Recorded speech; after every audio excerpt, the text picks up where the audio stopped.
Benvenuti nell'antro funesto di Saba, la libreria che Saba comprò nel 1919 dopo essere stato direttore di una sala cinematografica qua vicino. Saba, ai primi anni della sua attività, fu aiutato da varie commesse che però scapparono velocemente perché Saba era un personaggio estremamente difficile. Nel 1924 assunse casualmente mio padre, che quella volta aveva 17 anni, e incominciò un'attività, un rapporto fra loro due quasi da padre e figlio, che andò avanti per tutta la vita fino alla morte di Saba avvenuta nel 1957.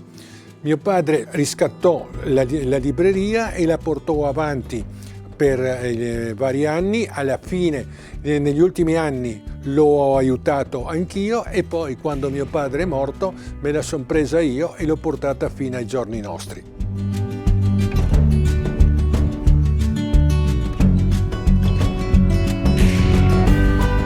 La libreria rappresenta più un punto di incontro, un museo, che una vera e propria libreria, perché fino all'anno scorso era frequentatissima da gruppi di studenti che venivano in continuazione a vedere questo. Quest'anno purtroppo col Covid si è fermato tutto e vedremo in seguito.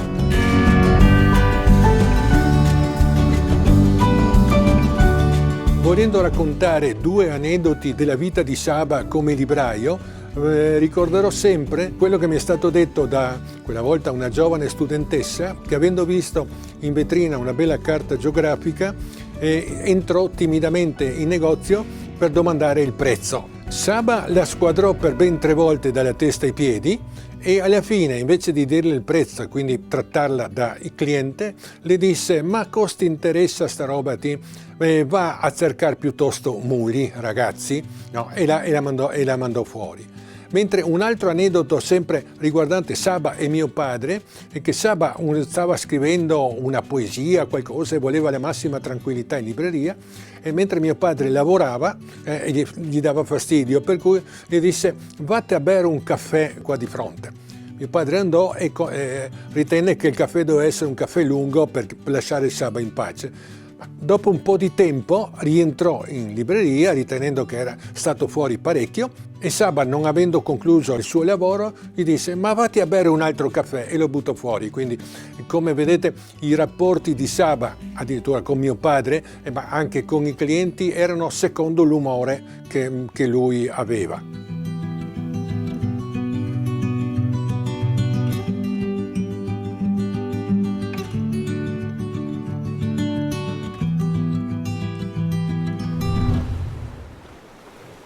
Siamo qui in questo luogo di memorie sabbiane, ma io direi anche proprio triestine, appartiene alla storia di Trieste questo posto.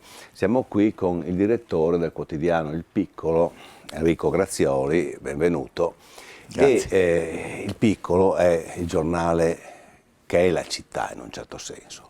È sempre stato attentissimo agli eventi culturali, non solo triestini, tanto che ha una delle pagine culturali più belle d'Italia, perché anche fuori da Trieste, mentre è il giornale di Trieste, la pagina culturale del Piccolo viene vista un po' in tutta Italia e lei ha deciso poco tempo fa di ampliare la offerta culturale del giornale. Premetto, il giornale era già bello, curato bene, con attenzione per tutto ciò che succedeva, non solo a Trieste, questo è anche importante, ma lei ha deciso a un certo punto, ha pensato con i suoi collaboratori, che era importante aumentare l'offerta culturale, soprattutto riguardo al mondo dei libri. C'era una domanda o vuole crearla?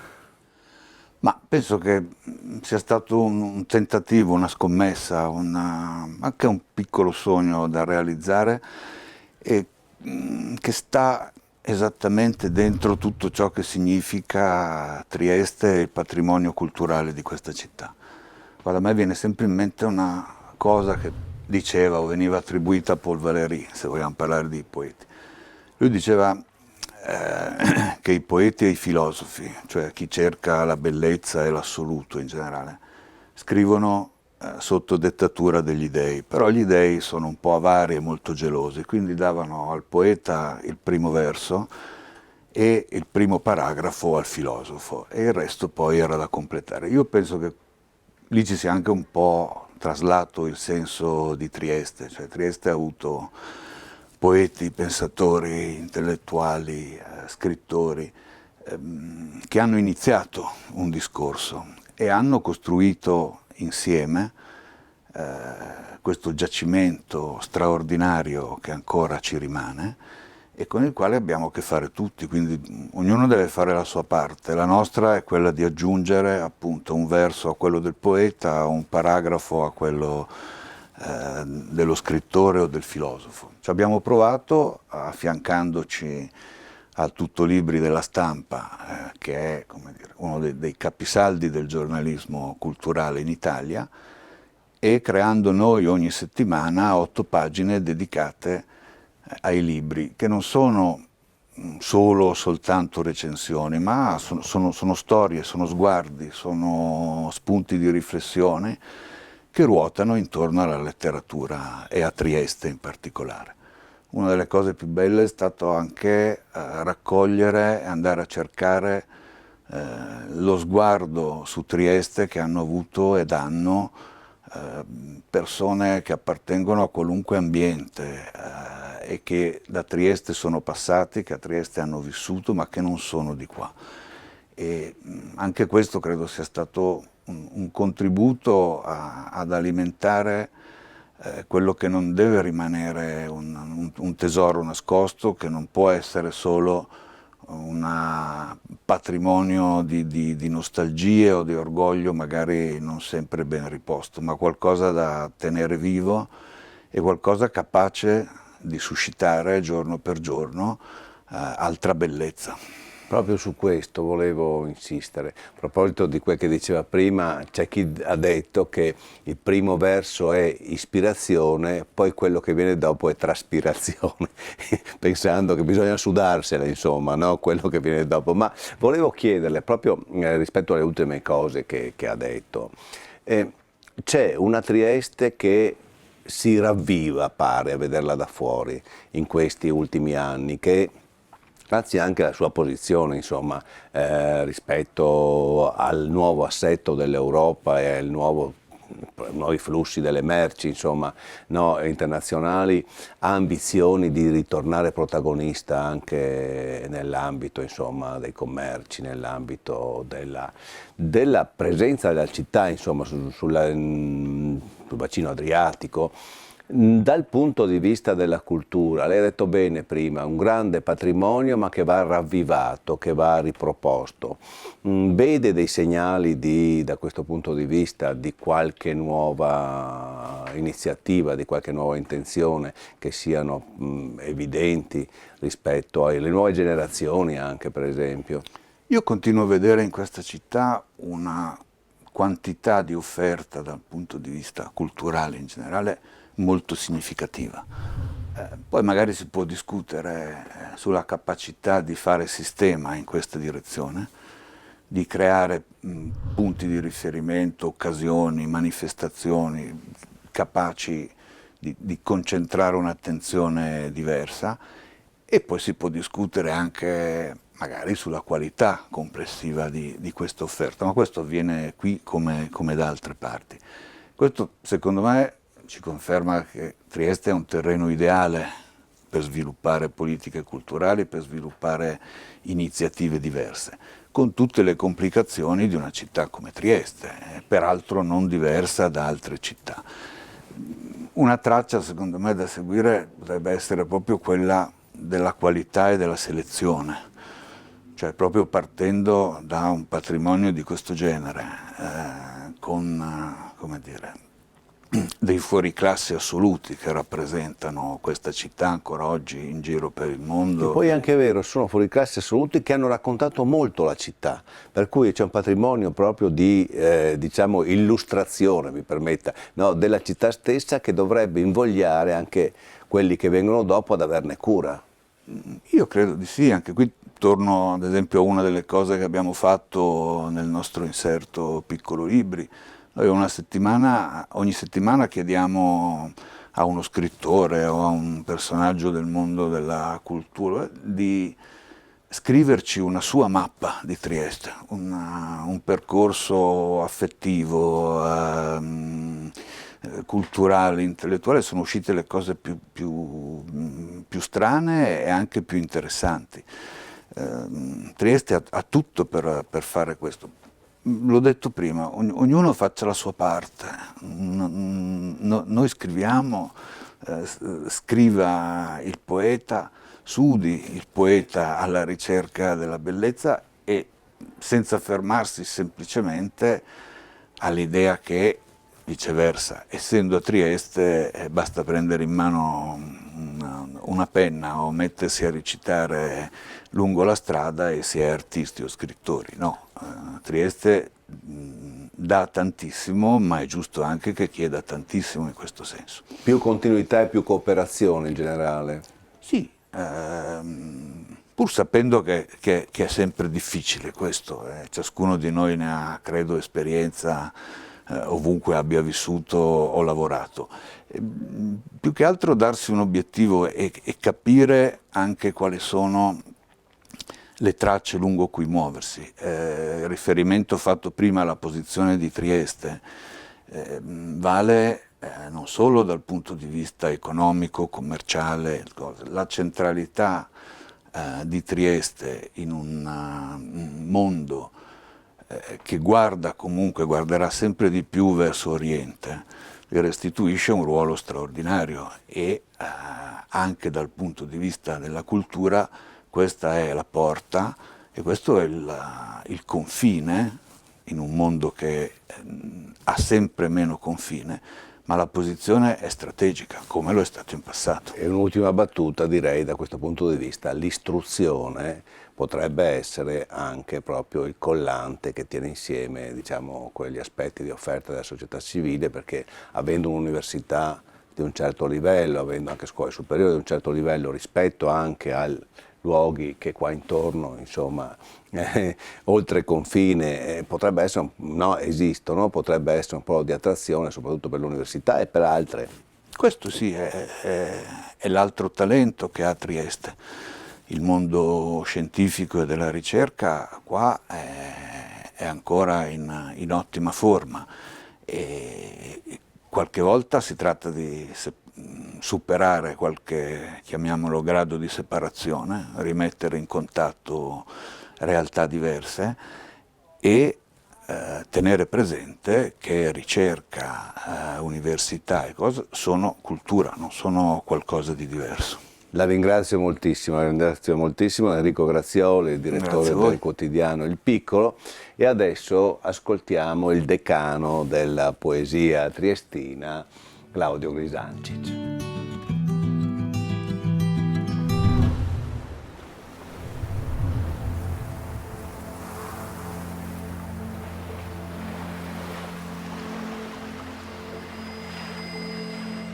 Un mio amico mi raccontava tempo fa che il 25 agosto del 1957, quando Saba è morto a Gorizia, alla clinica San Giusto, hanno dato la notizia per radio. Lui era un bambino, aveva 5 anni, poco più, ed era con la madre in cucina, era agosto, la mamma stava cucinando. Danno questa notizia e questa donna scoppia in lacrime. Ma un pianto a dirotto, questo bambino resta allibito perché vede sua mamma che fino a quel momento era seria, lui stava giocando, non so, e vede questa donna che scoppia a piangere. E dice: mamma, cosa è successo? Perché è morto un grande poeta di Trieste. Questo mio amico, poi crescendo, ha fatto i suoi studi e tutto, si è innamorato tanto, un triestino chiaramente, che sa delle poesie di Saba quasi tutte a memoria. Anita Pitoni, per esempio, quando scompare Saba, scrive nel suo diario. Anita Pitoni era l'editrice dello Zibaldone, che aveva pubblicato tra l'altro un libretto di Saba nel 1950, Uccelli, e che conosceva Saba fin da ragazza perché aveva frequentato Stupari, aveva frequentato Giotti, e dice che improvvisamente lei e gli amici sentirono come se la città si fosse svuotata di colpo, avesse perso ogni luce. Cioè Saba, che i triestini, lui diceva, non l'avevano mai considerato, ed era vero superficialmente, però lo sentivano dentro, sentivano questa presenza, anche se quando si parlava di Saba si diceva sempre quel che vende i libri vecchi in città vecchia, e invece non era così. Però c'era questa aggressiva leggerezza dei triestini nei confronti dei loro nomi, specialmente anche di Saba, per cui non era tenuto in grande conto, anche se Saba ha amato Trieste in maniera viscerale, amata e odiata nello stesso tempo, cioè ha sempre cercato di fuggirla, ma come tutti i triestini. Se voi andate sul Molo Audace, una bella giornata, ma anche col brutto tempo, troverete sempre qualcuno che arriva fino lì, giovani, vecchi, e guarda verso l'orizzonte e la voglia di andarsene, una voglia incredibile di andarsene. Eppure queste radici sono talmente profonde che molto pochi riescono ad andare via, tanto che a un certo punto Lenita stessa aveva scritto una bellissima poesia in Strighese dove dice: vuoi partire, andartene via da Trieste, vuoi diventare qualcuno, parti, va, ma tornerai anche tu e quello che sarai diventato ti cascherà da dosso come uno straccio, perché questo è il bello di questa città e questa è anche la sua malora. Cioè questa città che a un certo punto ha come filosofia quella di abbassare tutto, diciamo così, al minimo, mai di elevare, per cui tutti vengono abbassati, cioè quasi a uniformare, perché quello che conta è vivere in questa città in questa maniera semplice, in questa maniera, diciamo così, proprio comune, da uomini e donne comuni. E Saba si sente anche in questo comune, però capisce che la città è qualcosa di più di quello che è, diciamo, un contenitore umano, e specialmente Trieste, dove dice Trieste dove sono tristezze molte, e poi aggiunge e bellezze di cielo e di contrada, c'è un ossimoro, no? Da una parte la tragedia e dall'altra questa leggerezza incredibile, insomma, della contrada, del cielo. Anche questa sera, no? Possiamo vedere qui un bellissimo spicchio di cielo celeste. E queste piccole cose tengono legate i triestini, come tenevano legate anche Saba. C'è una cosa di Saba che mi piacerebbe dirvi, ed è riguardo a una foto che ho qui, ed è la poesia che si intitola Dall'Erta. Trieste è piena di erte, una delle più famose è l'erta di Via del Monte, no? Delle 3 vie di Saba. Dall'erta solitaria che nel mare precipita, che verde oggi e schiumoso percuote obliqua la città, si vede il bianco panorama di Trieste. Tu già le conoscevi, dici, queste mie strade, ove si incontra al più una donna che la lunga salita ansia, un fanciullo che se borea t'investe, mette l'ali ad ogni cosa, per te vola, poi torna a se stesso, ti passa accanto altero. Tutto un mondo che amavo, al quale m'ero dato, che per te solo oggi rivive.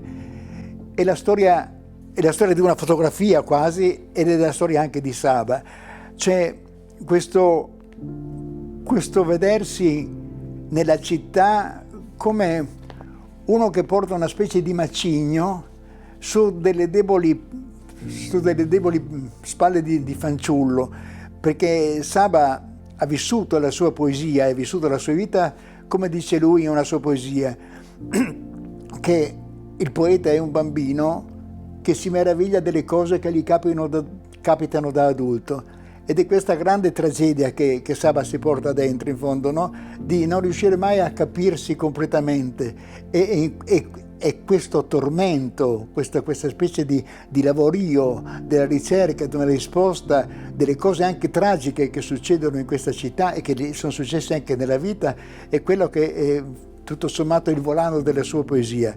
Dice anche in un'altra poesia molto bella, in Avevo una città bella, tra i monti rocciosi e il mare luminoso, mia, perché vi nacqui, e più che d'altri mia che la scoprivo fanciullo, e adulto per sempre Italia la sposai col canto. Cioè Saba sente che lui è il tramite tra la voce sua di poeta e una città che tutto sommato è una città difficile, una città strana, una città che non è stata mai ben accettata, diciamo, nell'unità del resto del paese. E lui quindi ha cercato in tutte le maniere di legarla culturalmente, letterariamente, poeticamente a questo suo centro, ma è una città che difficilmente si lega, perché ha una sua stranezza. Intanto è una città moderna, perché è nata a metà del Settecento, ed è una città che è imprendibile.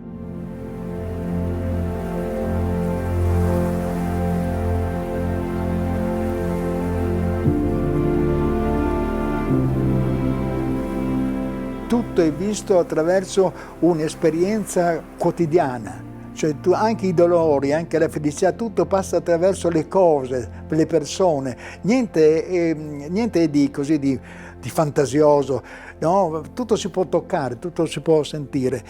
E a questo proposito, così per fare il pandan, per l'amor del cielo, con tutti i limiti, con la poesia di Umberto Saba, vi leggerei questa mia poesia, così, che è una cosa molto breve, si intitola Quei pranzi. Immagineve quei pranzi di domenica all'aria aperta, finito il giro dei caffè, dei bicchierini di amari digestivi, tutti quei prima sentai uomini e donne attorno alla tavola, adesso si alza per due passi, coi discorsi che sempre si finisce di fare dopo sti pranzi, la salute, i fiori, i nipoti, la politica, un babez e i viz e le ridade che si porta a Drio. Immagineve soli un uomo e una donna che non si è alzato, che si disi sentai, vizzin, parole tra de loro che non occorre sentire per capire divisi che se buone parole, le sole che salverà il mondo. E anche qui c'è questa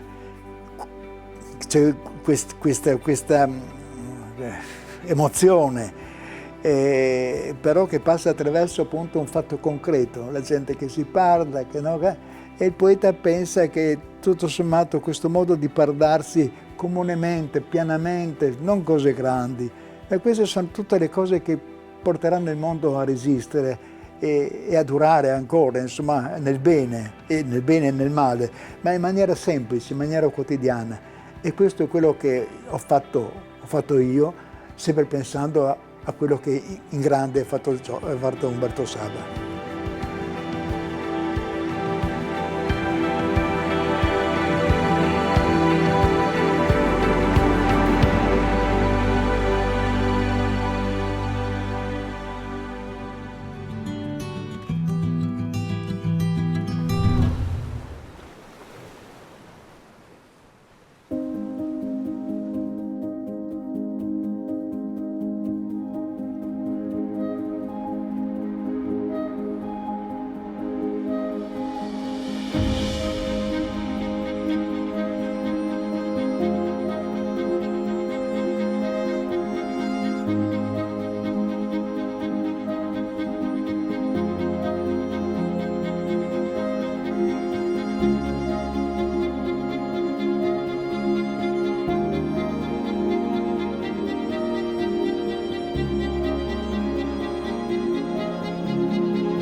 È il momento di ascoltare Fabio Pusterla, uno dei poeti più importanti del panorama italiano di oggi. Doveva essere con noi, le condizioni legate al coronavirus non l'hanno permesso, ma abbiamo fatto un collegamento e adesso sentiamo la sua voce. Ho notato nella tua poesia, Fabio Pusterla, che ci sono degli elementi che per me richiamano in qualche misura Saba. Intanto la pietà umana, la pietà per tutte le cose, e poi quella sensibilità particolare per tutte le cose viventi e in particolare ancora per gli animali. Io ti ringrazio molto di questa osservazione che mi onora molto. Credo che sia difficile misurarsi con Saba.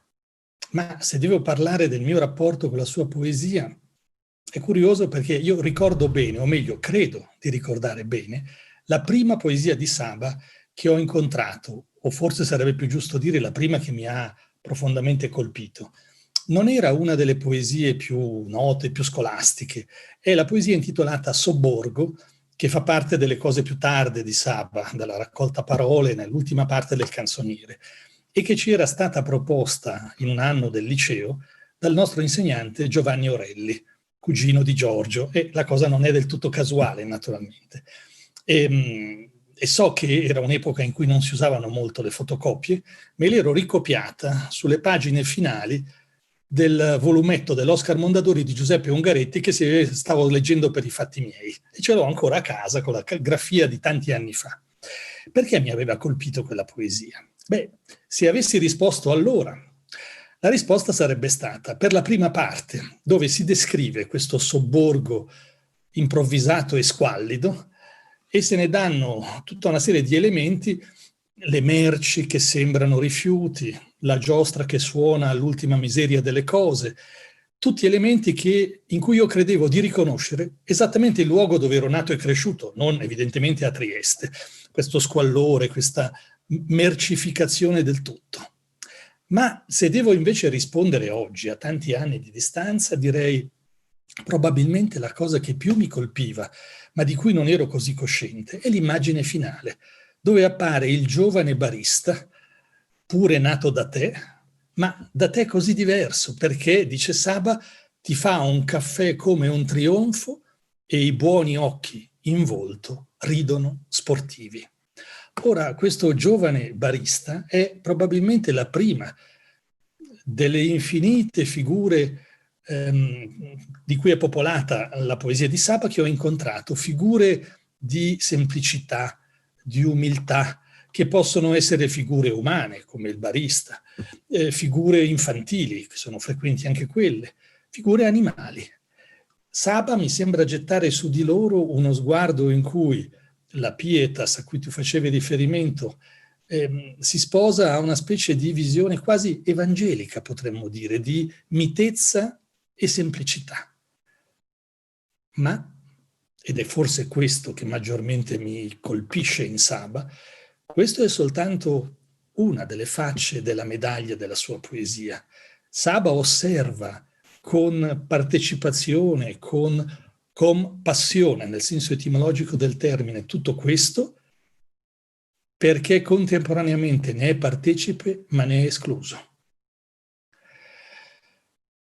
Quando in una poesia invece giovanile come Città Vecchia descrive queste figure popolane, il dragone, la prostituta, la femmina che bega, il friggitore, e dice io sento in compagnia degli umili più puro il mio pensiero farsi, più turpe è la via, dice qualcosa a proposito di questa compassione, ma anche di questa estraneità, di questo esilio, perché evidentemente la prospettiva psichica ed esistenziale di Saba è ben altra, è agitata da una turbolenza, da una torbidità anche, e non a caso mi pare uno dei saggi ancora oggi più estremi, più lucidi, quello di Mario Lavagetto, La gallina di Saba, che proprio di queste cose parla, mette a titolo come un emblema una figura animale. Allora, in Saba c'è questa compresenza di ciò che è semplice, ciò che è muto, ciò che è mite, e invece ciò che agita le profondità dell'io. E questa commistione di cose chiare, luminose e semplici, e di invece cose turbolente, effervescenti, ma nel senso più tellurico, mi pare abbia pochi punti di paragone con la poesia italiana del Novecento. E per dire una cosa adesso che non ha naturalmente nessun rilievo davvero critico, a me viene in mente solo un altro autore che ha saputo mescolare in questo modo la regolarità del ritmo e invece l'effervescenza cupa che sale dal profondo. Baudelaire, con Les Fleurs du Mal. In un certo senso, direi, dicendo quasi un'eresia, Il canzoniere di Saba è quanto di più prossimo abbiamo alle Fleurs du Mal di Baudelaire, perché anche in Saba c'è questa duplice realtà, sempre in dialogo. E probabilmente è proprio questo che maggiormente mi colpisce, e quella poesia sobborgo in un certo senso già mi forniva, senza che io potessi capirlo fino in fondo, questo doppio binario, la descrizione amara e triste di un sobborgo in cui ovviamente l'io si specchia, e invece la figura ilare e mite del cameriere che ti fa un caffè come un trionfo. Benissimo, non si poteva dir meglio. Ti ringrazio per questa tua testimonianza, mi sembra molto preziosa veramente, e ti saluto vivamente da parte del Premio Umberto Saba. Sono io che vi ringrazio molto, tanti auguri.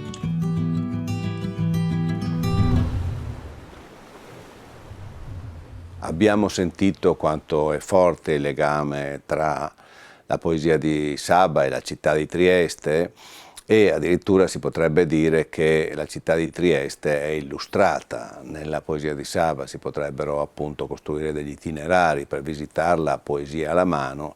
Quello che abbiamo pensato di fare dunque è stato chiedere a dei poeti che sono di Trieste, che vivono a Trieste, di leggere una poesia di Saba legata a un luogo particolare da loro prescelto, che crea un legame con questa poesia. Abbiamo appunto Christian Sinicco e poi Carlo Celan.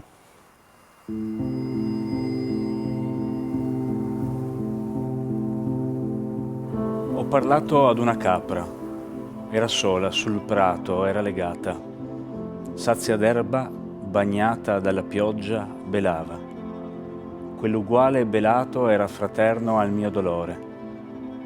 Ed io risposi, prima per celia, poi perché il dolore è eterno, ha una voce e non varia.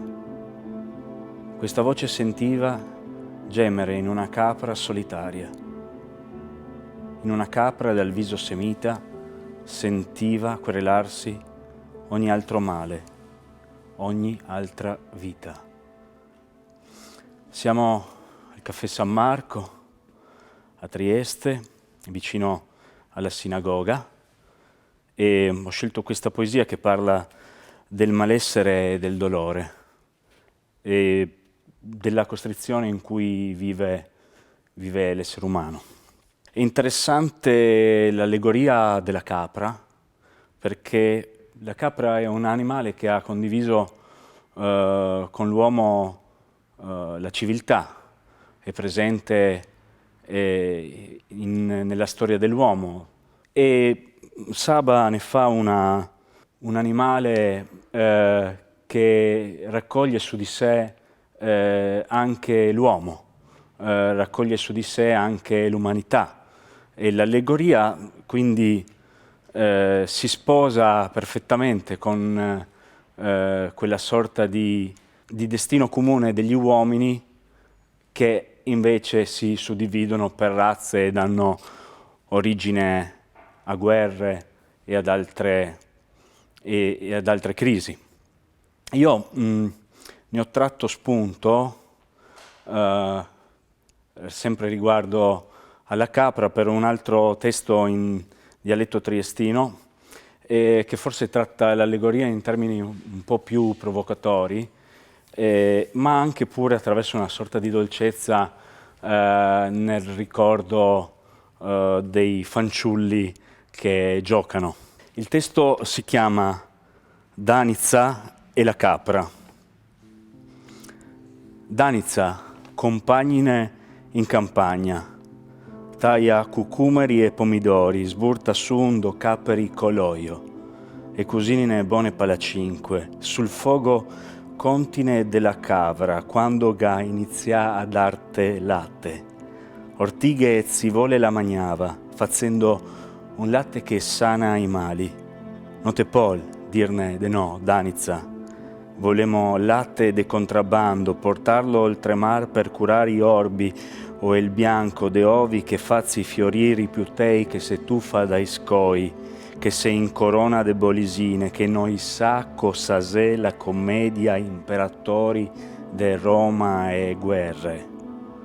Danica, dane il pan per la cavra, perché come noi la sei impinissi, mentre ti te girerà la teccia, scalzi se andrà alla gabbietta, come se ne toccassi confessar tutto quel che non ose mai servì dir, sia bianca o nera la devi mangiar, così nel mondo che sarà latte.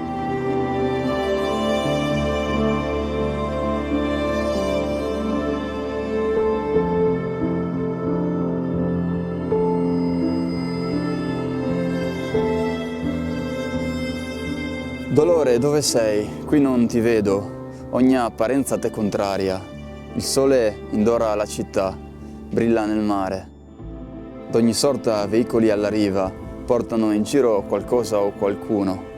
Tutto si muove lietamente, come tutto fosse desistere felice. Questa è una poesia che Umberto Saba ha scritto in un posto che non era questo, perché questo non è un posto caro Umberto Saba, non è un posto caro di per sé a nessun poeta, forse a Trieste.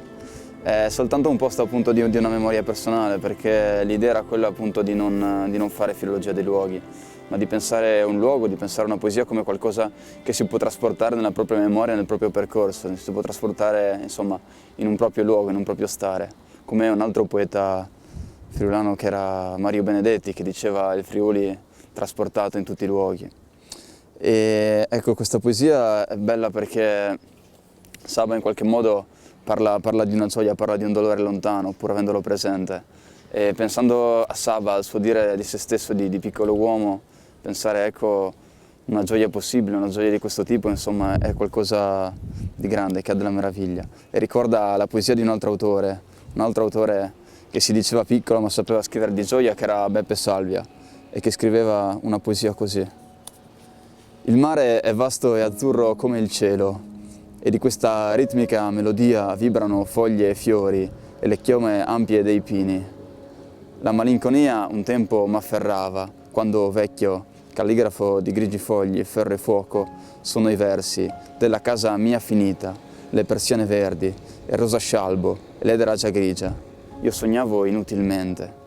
Adesso io amo queste nostre vite miti, e quei colori e quei versi, e tutta infinita grandezza, e la pazienza del nulla attorno a queste sillabe.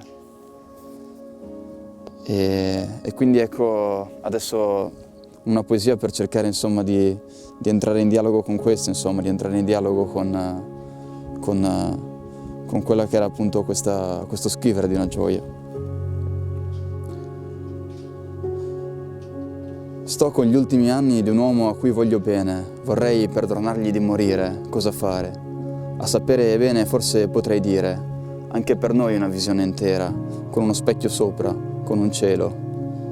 Mi tengo al tuo sguardo perduto, così particolare, così solo, senza romanzi, con il campo che non è un mondo.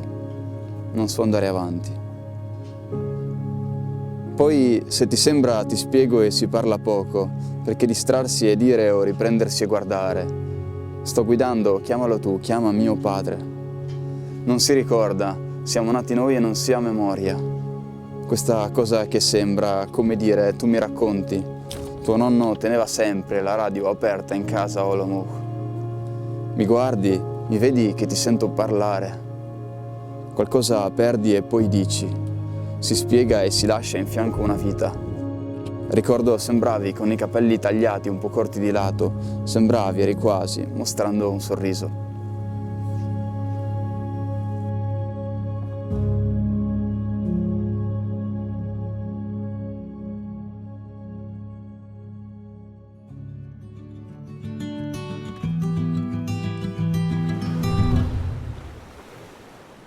Siamo di nuovo in libreria e siamo con Mary Barbara Tolusso, una poetessa di rilievo e direi anche un'operatrice culturale, lavora nel mondo della cultura a diversi livelli. E cominciamo, benvenuta, e cominciamo subito con una domanda che è questa. Lei lavora a Trieste, lavora molto a Milano, ha il polso, perché lavorando come ufficio stampa spesso ha il polso della percezione di Trieste nella cultura italiana, diciamo fuori da Trieste, perché questo è un argomento secondo me a volte interessante da affrontare, cioè quel che uno stando in un posto, in una città, pensa di sé è quello che pensano quelli che vedono da fuori. Io ho l'impressione, poi mi confermi, smentisca, aggiunga tutto quello che vuole, io ho l'impressione che fuori da Trieste goda di una fama o comunque di una facilitazione a veicolare eventi culturali particolare. È un'idea o è vero? Ma è indubbiamente vero, perché Trieste, insomma, ha questa fama da sempre, per cui viene recepita tuttavia in una maniera quasi un po' schizofrenica, nel senso che Trieste, appunto, io abitando a Milano molto spesso sono stata, mi hanno chiesto appunto la città, com'è, la bellezza della città architettonica, tutti i milanesi. Sul piano culturale anche c'è questa dimensione appunto di popolarità, e per ovvie ragioni, insomma, per quelli che sono stati i suoi eroi culturali, insomma, da Svevo a Saba, e poi c'è Rilke e poi c'è Joyce. Non so, ultimamente, negli ultimi anni, se Trieste viene vista da un punto di vista culturale in una maniera eroica, diciamo, ma senza una sua funzionalità pratica. Non c'è da molto tempo, secondo me, nessuno che mi chiede, per esempio, un referente culturale triestino in versi, stiamo parlando di poesia, credo, insomma, in versi, e a differenza invece della narrativa, insomma, no? Questo è anche abbastanza stravagante nella città appunto di Saba, in cui fondamentalmente poi anche dopo Cergoli non c'è stato un poeta della città, insomma, sono passati molti anni. Abbiamo sì Grisancic, che è un poeta dialettale, per cui dal mio punto di vista Trieste gode più di una fama, tra virgolette, folclorica in questo momento, per la bellezza e per quelli che sono stati i suoi miti letterari, ecco.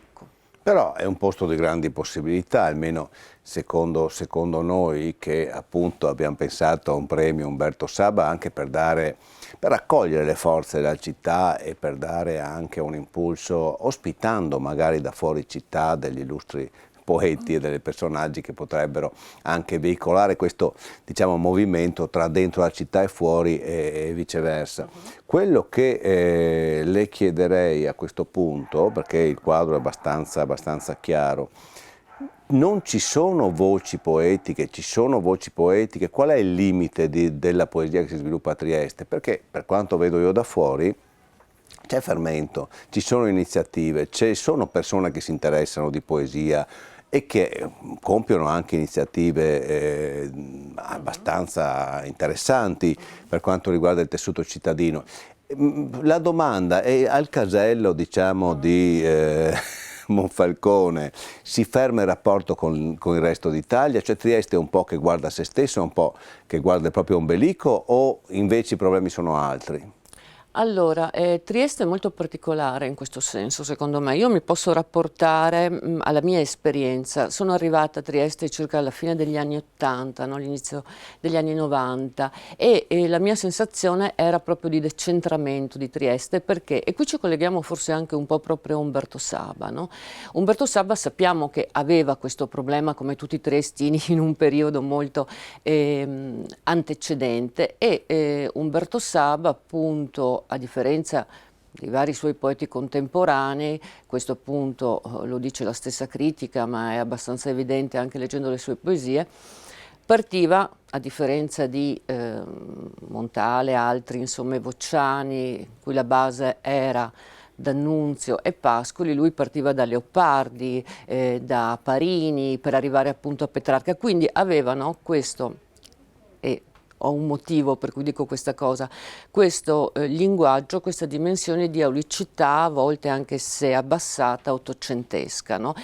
Qui c'è tutto un discorso molto complesso da fare in realtà, perché poi era anche modernista Saba, ma quando io arrivai a Trieste mi resi conto che cosa? Mi resi conto che tutti i poeti che io incontravo, cittadini insomma locali, almeno fino agli anni inizio 90 direi, imitavano Saba, quindi mi trovavo in una dimensione sì di decentramento, perché loro imitavano Saba e Saba imitava un Leopardi, mettiamo Leopardi, insomma, tra virgolette. Una situazione che a mio avviso si è sbloccata, e mi rendevo conto anche vivendo la città, vivendola appunto culturalmente, non come giornalista ancora, ma come autore, quindi riferendomi, avevo 19 anni, a vari circoli culturali della città, mi rendevo conto che qui la poesia contemporanea non era arrivata. Cioè qui non si conosceva alla fine degli anni Ottanta poeti come Milo De Angelis, poeti come Magrelli, poeti appunto come Maurizio Cucchi. Lo scarto è arrivato proprio quando, verso il 2000 addirittura, Cucchi venne qui per la giovane poesia italiana, quell'antologia che fece, e quindi grazie ai giornali, ai mass media, gli autori, i poeti triestini andarono a vederlo e scoprirono un mondo. Allora, dal fine anni 90, diciamo 2000, c'è stata una Trieste che, mentre si era già allineata forse in una letteratura di codici nazionali con la narrativa, a mio avviso dal 2000 in poi Trieste ha cominciato ad allinearsi anche nel codice insomma poetico. Giustissimo, tanto che a me pare che adesso, anche grazie a nuovi sistemi di comunicazione ovviamente, ci sia molto legame, ci sono molti fili che collegano Trieste a quello che sta succedendo in tutta Italia, sì, in indubbiamente poesia. ci sono appunto molte iniziative, no? Poi come sempre questo grazie ai giovani, alle nuove generazioni, insomma. Io ricordo, forse la mia è stata, quando ero giovane, la prima che un po' ha cercato di sfondare questa porta, e poi ci sono stati altri gruppi che oggi sono completamente collegati invece con il resto d'Italia, questo grazie anche alle comunicazioni, e soprattutto vedo che hanno non abbandonato, ma rielaborato in maniera più moderna e contemporanea anche quel codice sabbiano che è fondamentale, che è modernissimo in realtà, certo non fatto alla maniera imitativa come ho assistito io. Certo. Però c'è un rischio contrario, mi dica lei, che è quello di voler seguire, affermare, collegarsi con tutto il resto del mondo, giustamente, e dimenticare un po' che Trieste in fondo potrebbe essere anche un bel teatro di eventi culturali, di realtà, di tessuto culturale insomma da ricostruire per certi aspetti.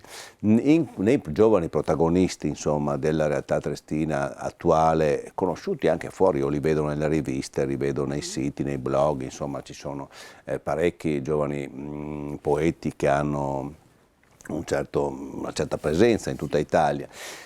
Pensa che sarebbero intenzionati a costruire qui a Trieste qualcosa di importante? Ma io penso di sì, assolutamente. Penso che come insomma, tutti i giovani poeti poi hanno le forze e le energie per mettere in evidenza la propria città, soprattutto una città insomma, come Trieste, che c'è Saba, ma poi c'è anche Baslen, voglio dire, no? Ci sono un sacco di personaggi che si prestano a iniziative di vario genere, anche non prettamente artistiche, ma anche critiche, volendo, se pensiamo a Baslen, per esempio, insomma, ma non solo. Credo che fondamentalmente, anche se è banale dirlo, adesso non so il motivo per cui ci sono delle iniziative, indubbiamente appunto ci sono, però Trieste, come diceva Saba, rimane sempre un po' difficile e un po' contraddittoria, no? E quindi c'è una difficoltà, credo, di comunicazione tra autori, ma poi era quello che diceva Montale, no? Si odiano sempre così tanto tra di loro i poeti. Ora non c'è più questa dimensione, insomma, però effettivamente io trovo che anche tra generazioni a volte c'è una difficoltà di comunicazione. I triestini sono un po', come dire, autistici, e cioè tendono, a differenza di altri comuni, altre città sempre della regione, tendono a voler concludere tutto all'interno di una realtà. Non è cattiveria, sono come gelosi, a mio avviso, no? No, è come se io posso parlare di Saba, io che sono triestino, io posso parlare di Joyce che appunto è vissuto a Trieste, c'è una sorta di, a volte, muro di gomma rispetto alla realtà esterna. Questo appunto l'ho notato anche nella mia attività giornalistica, no? Per cui tendono magari a ideare delle confraternite che però sono prettamente triestine, insomma. E quindi fanno un po' da circolo, insomma. Sì, c'è un po' questa tendenza, ma penso che sia poi la tendenza di tutte le città. Ma io vivendo, perché poi lo dicono, no? Quando si dice quest'area dicono vabbè, ma tutte le città sono così. Sì, però io vivendo un po' qui e un po' altrove noto che qui questa caratteristica un po' implosiva, no? Fondamentalmente perché poi la cultura è fatta anche di apertura e collaborazione, ecco qui questa caratteristica è un po' superiore rispetto alle altre città d'Italia. Sono d'accordo, sono d'accordo. La cultura, se non riesce a trovare un modo per collegare le persone, poi fallisce una parte importante. E c'è sempre una sorta di diffidenza verso l'esterno da parte dei triestini, c'è questa caratteristica. Sarà utile riflettere su quello che ci ha detto. La ringrazio molto. Mary Barbara Tolusso, poetessa, operatrice culturale, la ringrazio di nuovo. Grazie a voi. E alla prossima.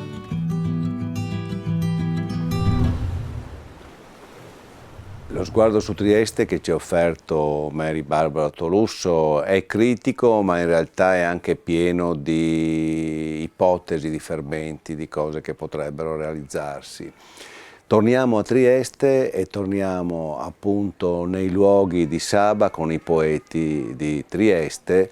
Ci sarà, vedrete, Marco Cravos, Beatrice Achille e Giuseppe Nava.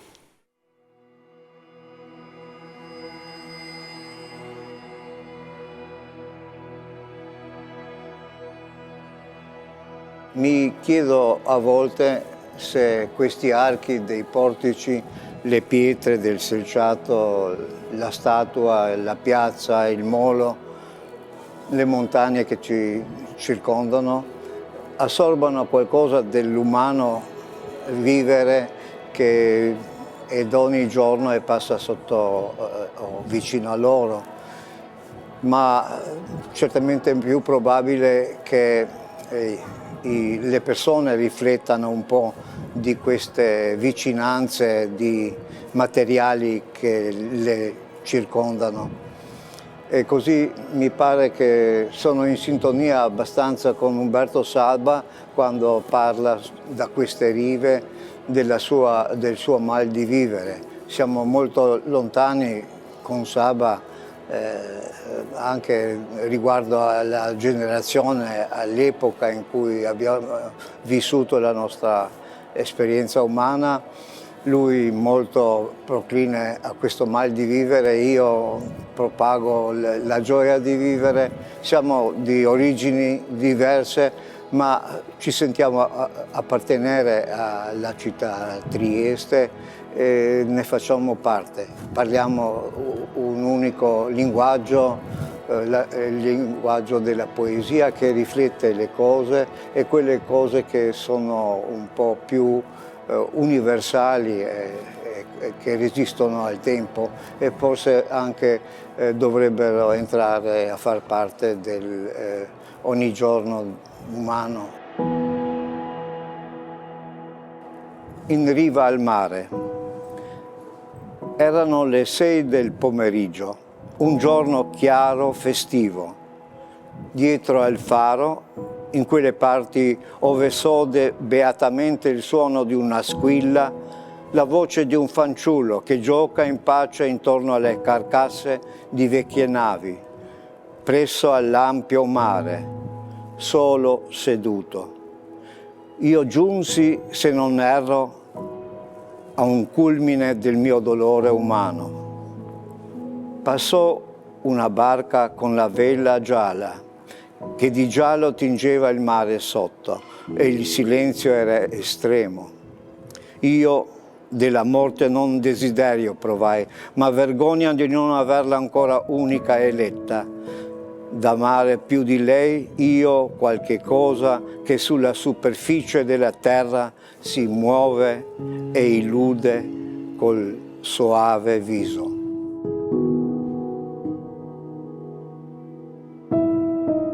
Morje so zdrknila cela pogorja, se v njem stopila. Plima pa žene znova in znova žrebce na breg. Catene di monti sono scivolate nel mare, che le ha dissolte, e ancora la marea incalza, riversa i suoi puledri sulla riva. L'acqua spumeggia, poi si fa tersa, unico residuo un alone di sale. Il cielo aspira a pieni polmoni fiamme guizzanti dall'ara, eserciti e monumenti, tutto il fumo del mondo trasmuta nel blu celestiale. In piazza colombi grigi, chissà, anime perse dei morti. Sotto i portici nascosta una ragazza attende il proprio amore e si vergogna. Il suo cuore ansima per poi prostrarsi alla carezza. E ovunque l'ombra verginea si posi, rispunta l'erba.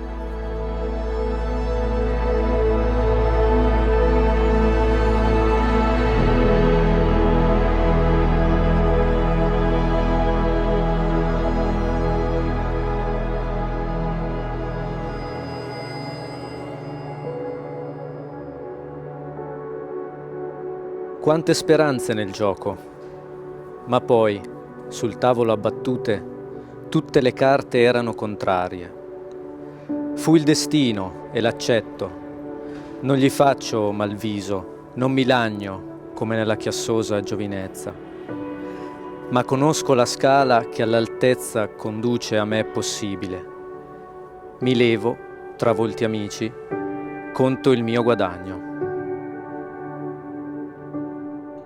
Questa poesia è presa dalla raccolta Ultime cose ed è un Saba anziano, un Saba che nello stile si fa un po' più scarno, un po' più essenziale.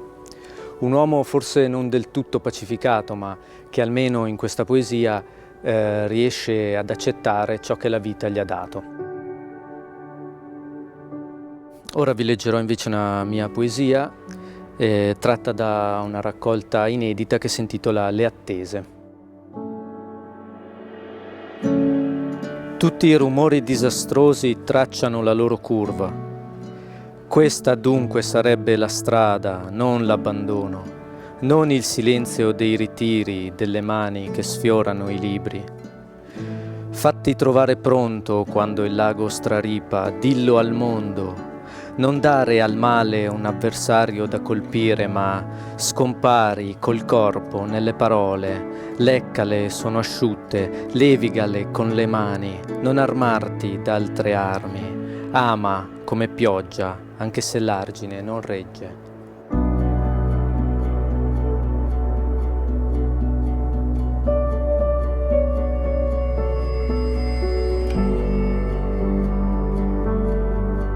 Fu nelle vie di questo borgo che nuova cosa m'avvenne. Fu come un vano sospiro, il desiderio improvviso d'uscire di me stesso, di vivere la vita di tutti, d'essere come tutti, gli uomini di tutti i giorni. Non ebbi io mai sì grande gioia, né averla dalla vita spero. 20 anni avevo quella volta ed ero malato. Per le nuove strade del borgo il desiderio vano come un sospiro mi fece suo, dove nel dolce tempo d'infanzia poche vedevo sperse arrampicate casette sul nudo della collina. sorgeva un borgo fervente d'umano lavoro.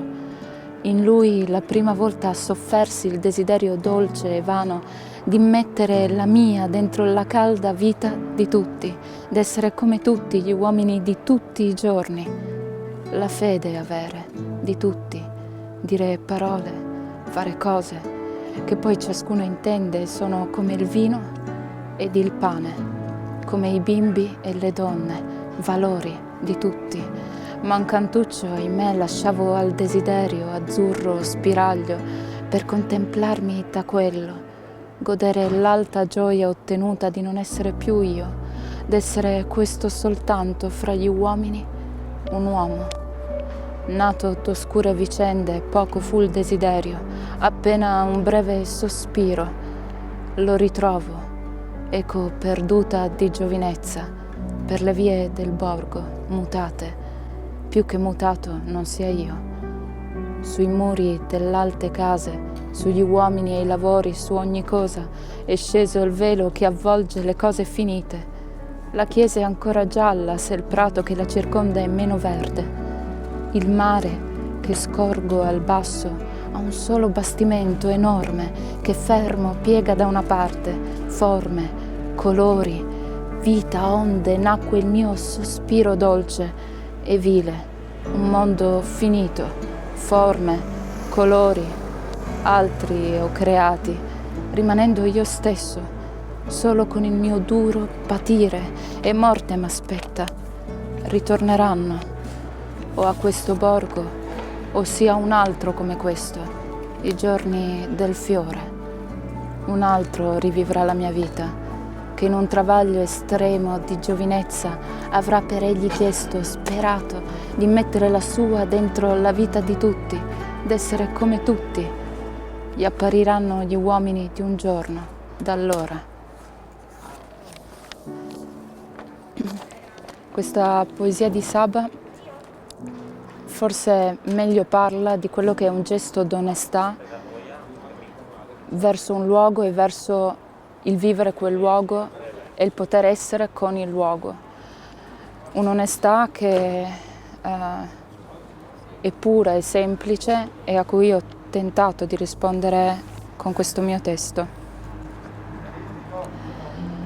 Pratoline su pelle, io vorrei esserti sposa, inchinarmi nel tempio l'incenso che veste e dirmi tua sposa, che ti sposa in segreto, iniziarsi al paesaggio e trovarvi un maestro, qualcosa che sia casa o cattedrale muta, qualcosa che sia ossa di foglie e linfa nuda, poi dita tra dita bagnate di acqua santa, per indicare il cielo e nominarlo piano. Tu sei cielo e poi tu sei vita, sei sicura. Piano scostarsi il velo e guardare in silenzio. Corona di spine si fa arbusto di rose e noi in fondo in piccolo a profumarci. E noi in fondo in piccolo, pratoline di campo.